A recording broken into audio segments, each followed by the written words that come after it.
శ్రీమాత్రే నమః.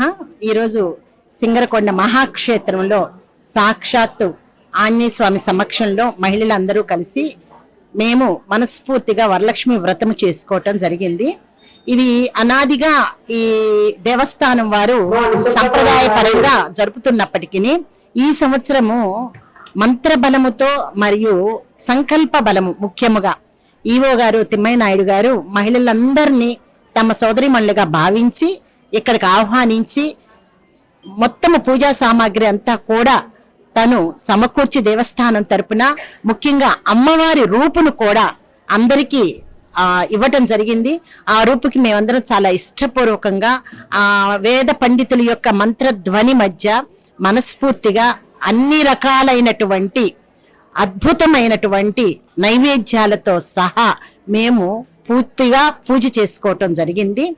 అంతకుముందుకి ఇప్పటికీ ఏమిటి అంటే ఒక రకంగా చెప్పాలంటే కష్టకాలము కలికాలము ఈ రోజుల్లో బాగా పెరిగిపోయింది.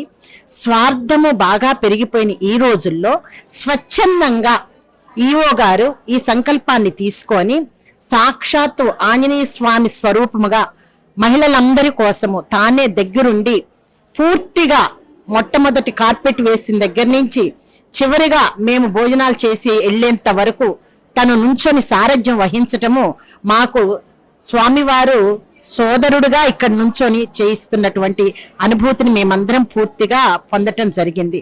ఈ అవకాశం ఇచ్చినందుకు దేవస్థానం అందరికీ హృదయపూర్వకంగా కృతజ్ఞతలు తెలుపుకుంటున్నాము. సో సంకల్ప బలము వారిది చాలా అద్భుతంగా ఉండటం వల్ల మంత్రబలము తోడే ఆ అలంకరణ కూడా మా అందరికీ శోభనిచ్చింది, ఆశీస్సులు కూడా అందజేసింది. ఏతత్ సర్వం ఆంజనేయ చరణార విందార్పణమస్తు. హరి ఓం.